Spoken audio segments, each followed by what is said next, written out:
But yeah, my phone died. So I thought I lost the entire clip. Yeah, but we did it. We did it. And we're back. Okay. We're trying to record every Tuesday. It might be Wednesday. We'll surprise you. Yeah. But could be we'll see. 3 months. It could be. It could be next year. Next year Tuesday. Who knows? Who knows? Keep you on your toes. Welcome back to the Leave by 9 podcast, episode 2. I'm Avery. And I'm Anna. Okay, so what are we doing this weekend? This weekend, we're going to camping. Kings Canyon or Sequoia Canyon? One of those. Kings They're Canyon. like the same. Yeah, Kings they're like Canyon. the same thing. So we're going camping. This will be my first time camping with people I actually care about, because before it was just all family. Which I don't care about. Which I don't care. Which I don't fucking care about. It was my dad's side. Yeah, I've actually never gone camping with like a group of friends either. I think the last time I went camping was like with you. Like it's always like significant others or like a school like club. It's like a club thing. It's not like a small tight knit like group of friends. I have never been camping with you before. Wait, we've lodged before, but we've never been camping together. Like the way that we're going now. Okay, lodging and camping are like, I mean, leave a comment. It's Team glamping. Camping or, yeah, okay, whatever. If you think lodging is camping, let me know. I'm particularly excited because my best friend, Jeffrey. Woo! Shout outs, Jeffrey. He'll be joining us this weekend. And Rose is coming too, sorry. And Rose Park. Jeffrey's been in New York taking care of his dad for about 7 months, and that's probably the longest I've ever been away from him. And he's finally back, and I'm so excited to like go camping with him. I've missed him so much. He's my ride or die. Jeffrey, if you're listening, I love you so much, bebe. She calls him bebe. Can you imagine? I'm like, did you hear my shout out? And he's like, I don't even watch your podcast. Shout out where? You have a podcast? Okay, first of all, I realized that bitch didn't even follow our Instagram. Oh yeah, he didn't. No, I'm super excited because I just, like, he's my ride or die. Like, there's no, like, we clicked off the bat like that, and it's really hard to come by those types of people. It is, yeah. So the moment I spoke to him, I remember thinking to myself, like, he's gonna be my best friend for the rest of my life. We just like clicked. Like we understand each sight. Effortless. At first, like, word. First word? Yeah. First word. Honestly. He said one word. Honestly, because what was that word? The first oh, actually it was a phrase. Do you watch Friends? Oh, okay. So do was the first word. Do. Okay. At the first do, I fell in love. Aww. Platonically, of course. Because he's gay. Because he's gay. And you're gay. Okay. Yeah. Right. So I know you've been making an effort to not eat out so much. How's that going for you? I mean, it's purely a money thing. Like, I looked at my bank account and I was like, what the fuck? We spent $900 on food and groceries. Basically, we're broke. In 1 month? How? Like, we're 2 people. Almost $1,000 on groceries and food. Anyways, food adds up, honestly. It does, yeah. I knew it added up, but it was just, like, so mind-blowing to me. Like, I was like, okay, like, I'm probably spending, like, $500 on food a month, but 900, like, that's way too much. Anyways, I realized the biggest opportunity to make the change to stop spending so much was food. So I think that's also the easiest. It is definitely the easiest, yeah, because you know for a damn fact that you don't have to eat out every single day, and that you can make food for yourself at home. I think you and I were a little bit overdoing it because we would always celebrating wins is really good, obviously, but like throughout the week we would like celebrate some wins with food. I think it started off as that, and then it ended up as just like a convenience. Yeah, it became a convenience. Yeah. Okay, actually, backtrack. It also didn't help that this is when I started the Chase Sapphire thing. Yeah. And I had a promo with DoorDash, and that's why it was like a whole thing. But yeah, no, we've been meal prepping and stuff, so... Meal prepping meaning buying packs of salami. Oh yeah, can you show that? And just eating it throughout the week. That's the meal prep. No, like trying to cook a different entree like once or twice a week and then like sharing it with you or whatever. Last week I've been reaping the benefits. She really has been. I'm just kind of waiting for that to come back to me. It's not. Okay. So if you're in your early 20s and below, is that the right term? If you're in your early 20s and younger, like watch out for eating out. I am a huge snacker. For all those who are really close to me, everyone knows that I basically sleep with bags of snacks next to me. I was born and raised in LA, so Hot Cheetos are like my blood. They are in my blood. Like that's what's pumping through me at the moment. And candy. So sour candy. If anyone wants to send me sour candy, I'll open a P.O. box. Just kidding. It's been hard for me in terms of snacking because I love Hot Cheetos. And I don't know if everyone's heard, but there's currently a Frito-Lay strike. I don't know if it's still going. I don't know either. Last time we checked was like a week and a half ago. So yeah, basically we heard about, you know, the Frito-Lay workers they're just being overworked. And they're just so exhausted and they're not being paid well enough. So there's a strike. And obviously I really, you know, want to be mindful of that kind of stuff. And I made the decision to just like give up any Frito-Lay stuff. Hot Cheetos are included in that, unfortunately. Yeah, it was really sad. Like I saw it on Instagram and then I shared with Anna and she was like quiet for a good 8 minutes, just like on Instagram trying to figure out like if it's real, because like this changed her life, you know? Yeah, like it's like your go-to thing. It's hard because whenever I want a snack, that's like the first snack I think of. And it really hurt, but at the same time, I completely want to back the people who deserve the money. Yeah. And, you know, it speaks volumes to your character, like who you are. Because even though it's just Cheetos, it's like the bigger message. And you instantly changed your habit or like what you usually buy because you care so much about those people, even though you don't know them, but you care so much about this thing, about this issue of like people getting paid well, that you just like completely dumped your favorite snack. Yeah. Being able to eat Hot Cheetos is nothing when people are dying in the factories. You know, that's like absolutely, I can absolutely give that up. Yeah, it's like similar to MPCO, which you know already. Like we are all about fair labor and paying our workers a fair wage. And I think that also ties in with paying not just people who make the clothes, but like paying everyone that we work with directly. That's involved. That's involved. Like everyone, not just sewers, which I mean, sewers are like the biggest people, but also even like the design stuff. Like right now we are working on a new collection, like button-ups and shorts. And we were working with a designer that we really, really want to work with. Like I was showing Anna like all these photos and reference drawings and all that. And like she was perfect. And I've gone on a call with this design studio and everything was going really well. And then we talked pricing. She gave me the price and I was like, yeah. Just was higher than you anticipated. I kind of was expecting it, but I also was like, okay, maybe I could bring it down a little bit. And even then, like even because I know that she's a really great artist. Right. And I asked one time, I tried to like bargain it down like once. I was like, hey, can we meet here? And they basically didn't budge. And even me asking that kind of felt like I don't feel good asking to bring something down because I know her worth and I know her value as an artist. She priced her worth. Yeah, she priced her worth, which like 100% you should do. Like I respect that. You don't want to bring your own prices down, especially as an artist and especially as a creator, because you're just kind of like bringing your own value down. The way that I think about it is like if someone is selling a product that was made by someone else, I wouldn't feel so bad about haggling that because you got the product from someone else. You're just a middleman distributing. Yeah.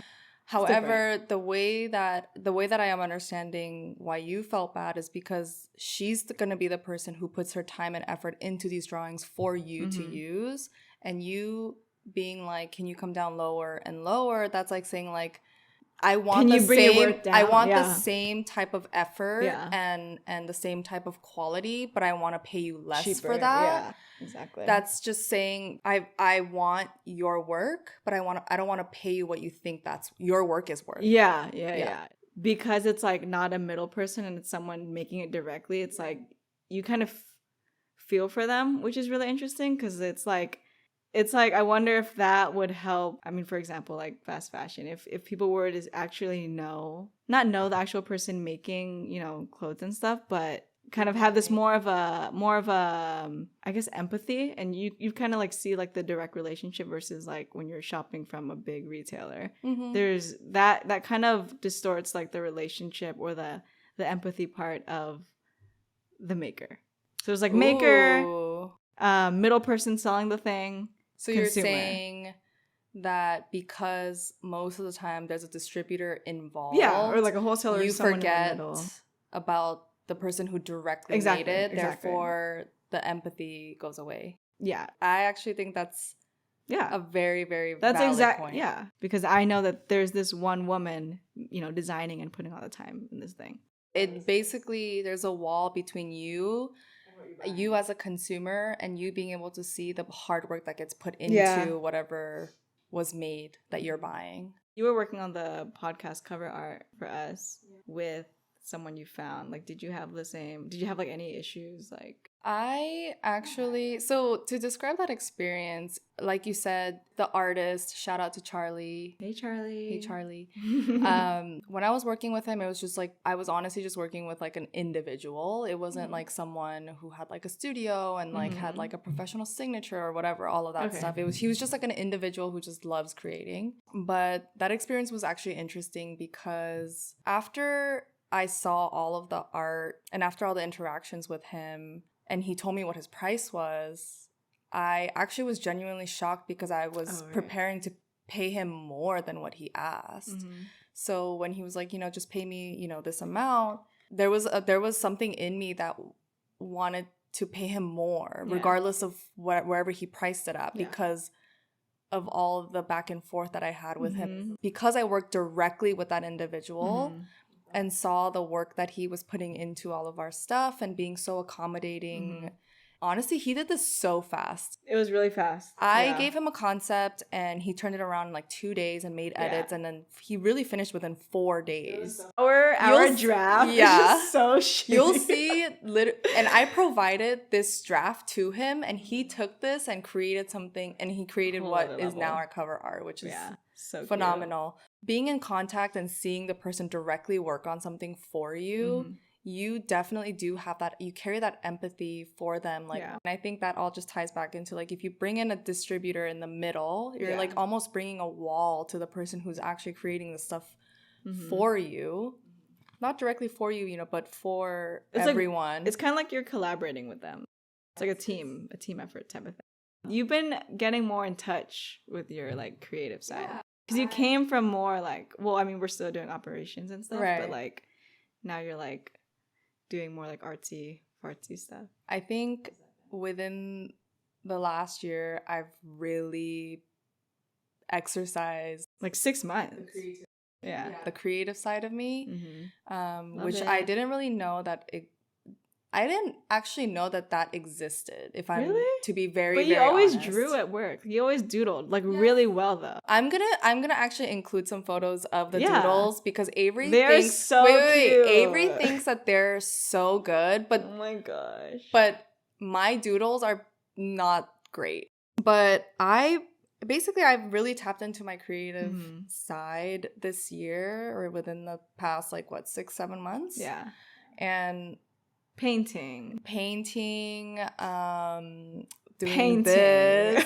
I've actually like kicked off the whole creativity thing with painting, this podcast, even just like creating content, the thumbnails, just like small digital art and stuff.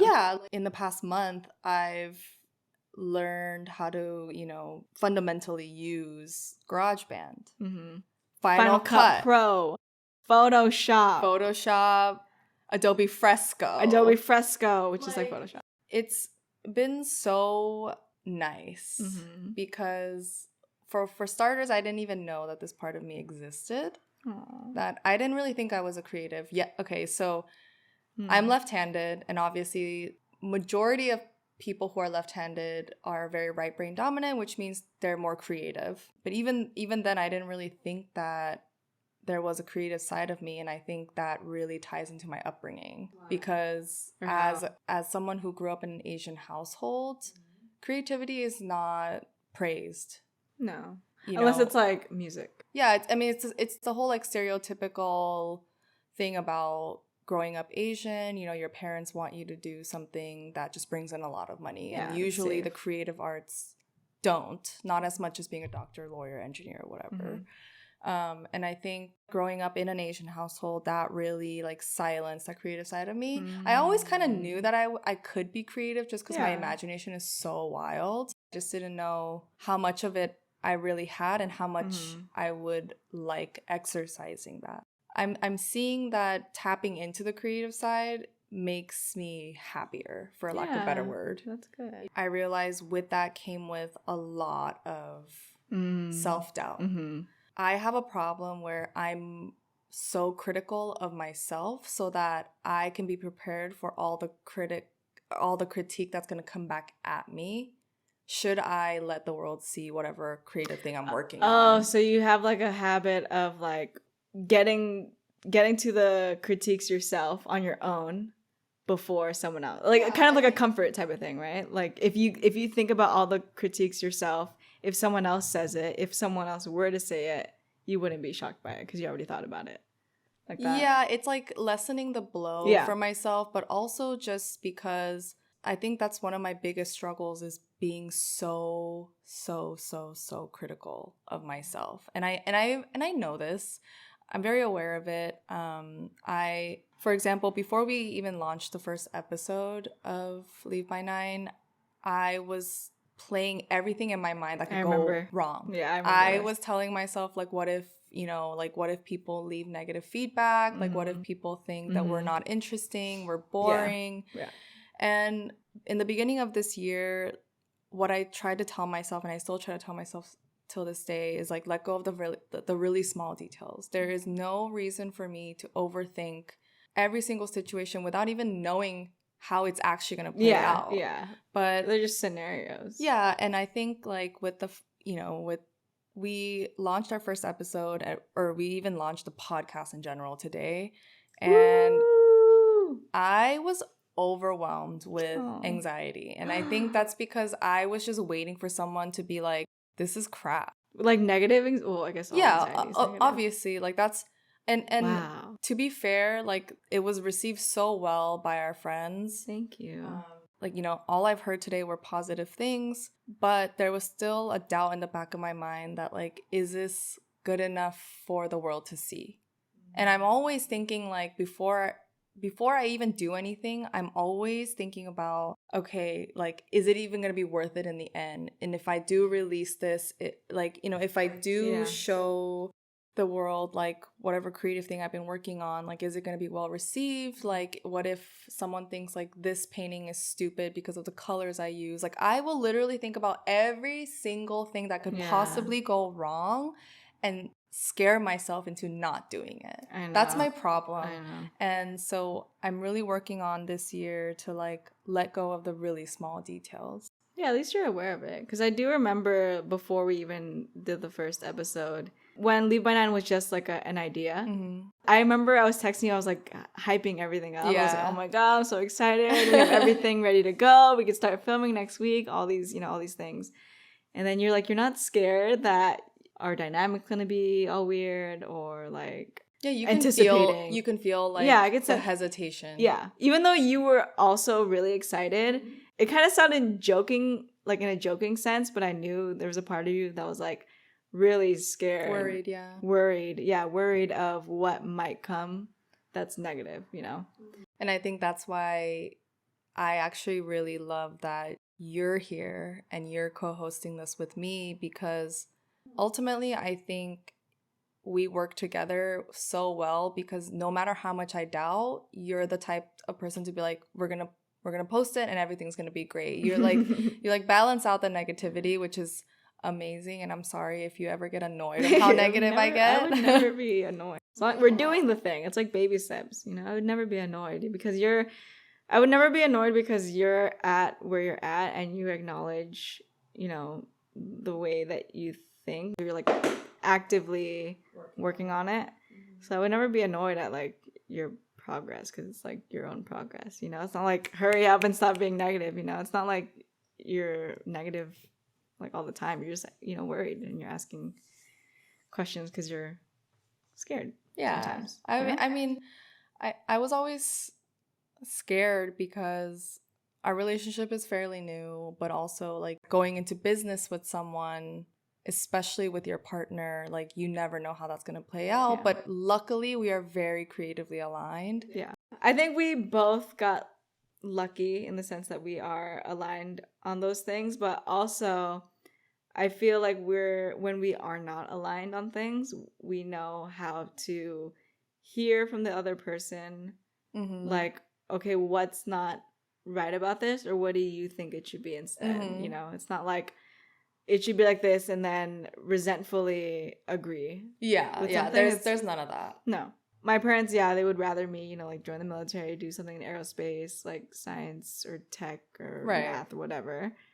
But I know your parents at some point were like pushing you for a government job because it's just more stable. They still push me towards. I'm like, Mom, I am fine with where I'm. Yeah, I mean, they always push that agenda because they're just looking out. You know, it's more stable, so I understand their point of view. But yeah, we both grew up in Asian households, so culturally, sort of, that's the same, but for some reason, I guess we approach like starting things new and approach the unknown differently. Yeah. Because that comes from being like validated.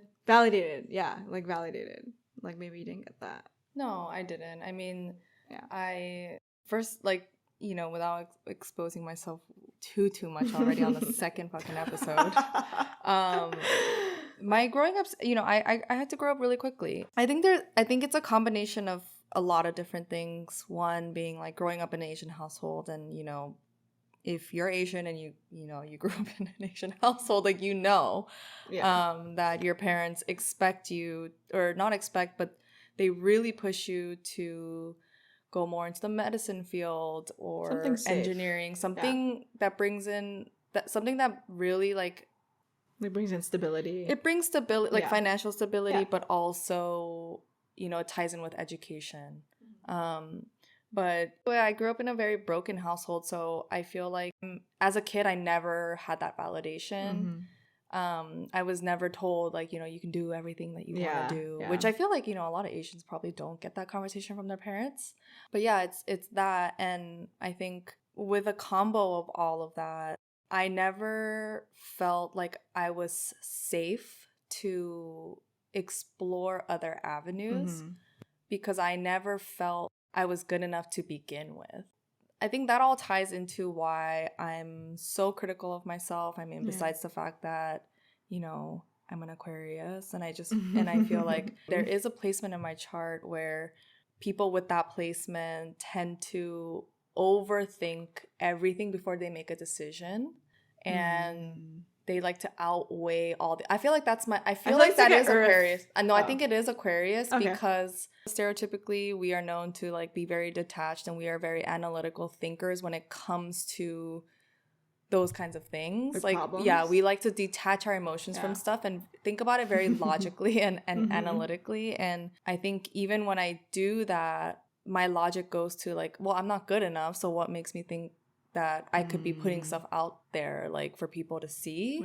But you know, that I feel like is such a small portion of it. It really is just the fact that, like, you know, growing up I didn't have a lot of validation from my parents. Also, I was very used to like my parents not being around, so I feel like if you don't have a lot of that growing up, then when you are grown up, it's like, you know, it's just like childhood trauma stuff. Yeah. It's like if I had to guess where that all like stems from, it's probably that.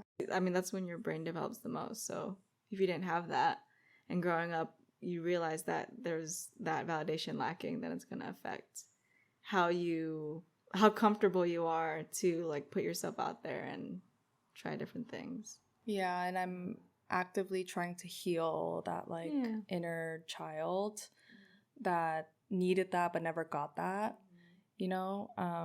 And if you ask me how far I am in that healing process, I want to say like probably 10-20%.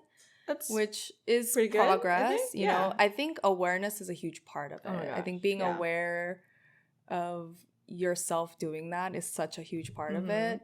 And I think for me, I'm just getting sick and tired of having these ideas and never executing them just out of fear that nothing great is going to come out of it. But I've never asked myself, like, okay, but what if something good comes out of it? Yeah. I think it's important because I feel like a common misconception is that all Asians grow up in this like terrible controlling household. I hear from you that your dad is always pushing MPCO and he wants that to like really take off. It's so cute. At the end of the day, like, you know, they're very supportive, and that's very, very fortunate. Yeah, sometimes Asian families, you know, Asian families are great. They're not all bad. We always somehow seem to record like at the latest possible time. It's midnight now. Yeah, I think we'll just wrap it up here. But yeah, thank you for watching. Subscribe to our YouTube. Like, comment. Follow us on Spotify, Instagram, Apple Music, and support on Anchor. Thank you. Bye. Bye.